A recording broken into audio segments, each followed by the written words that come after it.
এই চান্দু মাস্তান যা বলে এক কথা 1 কোটি বারের সমান। Only one, my name is Chandu মাস্তান।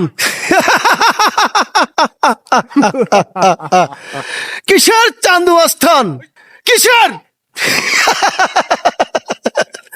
চোখ রাখুন নতুন করে, বেলকুচিতে ট্রেন্ডিং এ কাঁপাবো আমি এমডি মামুন হুসাইন, সাথে চান্দু আস্থান, সাথে আছে আমার চাস্তো ভাই। আর ওই যে হিরো। আমাদের নতুন ভিডিও শুটিং করা হলো আজকে।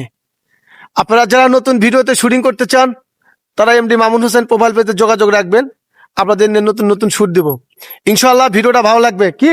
অবশ্যই ভালো লাগবে ইনশাআল্লাহ। চান্দু মাস্তান যা এটা আমার অবশ্যই ভালো লাগবে। এটা আমার ভিলেন, আর আমি নায়ক চরিত্রে অভিনয় করেছি, সাথে এসআই এবং ভিলেনের চরিত্রে অভিনয় করেছে আমার আমরুল ভাই। তা আমাদের নতুন শুট কেমন লাগলো অনেক ভালো না লাগলো অতটুকু আমি বলতে পারবো না, ভিডিও দেখার পর আপনারা বলতে পারবেন। ঠিক আছে, সবাই ভালো থাকবেন, সুস্থ থাকবেন। আর বেলকুচির শহরে নতুন ভিডিও নিয়ে চলে আসছি আমি মামুন। সিরাজগঞ্জের ভিতরে এক একজন একরকম ভিডিও করে, আর আমাদের ভিডিওতে অনেকে যাবে অনেকে আসে এবং অনেকে থাকে না, এটা কিছুই করার নেই। ভিডিওতে নতুন নতুন মুখ নিয়ে কাজ করতে আমি মামুন আগ্রহ প্রকাশ করি। এমডি মামুন আহমেদ পরিচালিত নতুন ভিডিও চোখ রাখুন এমডি মামুন হোসেনের প্রোফাইল পেজে দিয়ে। ভালো থাকবেন, সুস্থ থাকবেন।